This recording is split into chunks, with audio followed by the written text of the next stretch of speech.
Most champions are defined by what they do inside the cage, the knockouts, the submissions, the victories. But some champions are defined by something far less visible: pressure, discipline, control.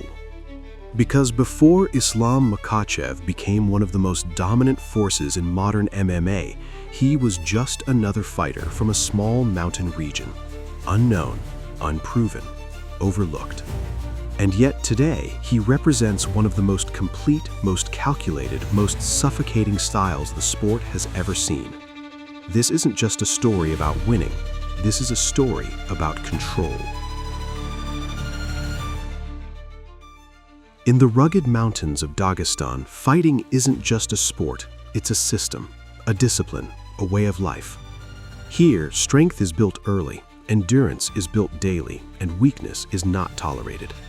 For Islam Makhachev, this environment didn't just shape his body, it shaped his mindset.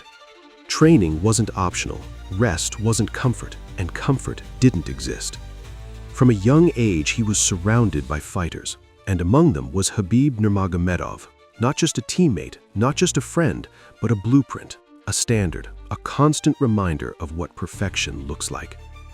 When Makhachev entered the UFC, expectations followed him, not because of hype, but because of association. People didn't just see Islam, they saw the next version of Khabib. And that expectation can be a burden. Early in his career, Makhachev showed flashes of brilliance: sharp grappling, clean striking, total control. But then came a moment that changed everything. A knockout loss, a single mistake, a single second, and suddenly the narrative shifted. Doubts appeared, questions grew. Was he really the next dominant champion, or just another fighter with potential? But what followed wasn't noise, it wasn't excuses, it wasn't reaction, it was silence. And inside that silence, Islam Makhachev evolved, fight by fight, round by round, position by position. He refined everything. His striking became sharper, his timing became cleaner, his wrestling became inevitable. Not explosive, not chaotic, but controlled, calculated, relentless. He didn't chase finishes, he built them. He didn't rush dominance, he imposed it. And slowly, the same doubts that followed him started disappearing.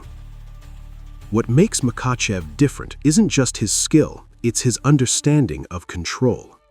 Inside the cage, he doesn't fight emotions, he fights positions. Every step forward has purpose, every movement removes options, every exchange leads somewhere. For his opponents, it doesn't feel like a fight, it feels like a system closing in, a slow pressure, a constant weight, a situation where every escape leads to another trap. This isn't chaos, this is structure. And then came the moment, the title fight, the opportunity to prove everything, not just to the world, but to the expectations that followed him for years. And when the cage closed, Islam Makhachev didn't rush, he didn't force, he did what he always does, he controlled. Step by step, exchange by exchange, moment by moment, until control became dominance and dominance became victory. He became the UFC lightweight champion, not through chaos, but through precision. Islam Makhachev's story isn't loud, it isn't dramatic, it isn't built on moments, it's built on consistency. Because sometimes the most dangerous fighters aren't the ones who explode, they're the ones who never lose control. And behind the glory is a system, a mindset, a discipline that never breaks. If you want to see more stories like this, subscribe to Behind the Glory, because every champion has a story, but not every story is understood.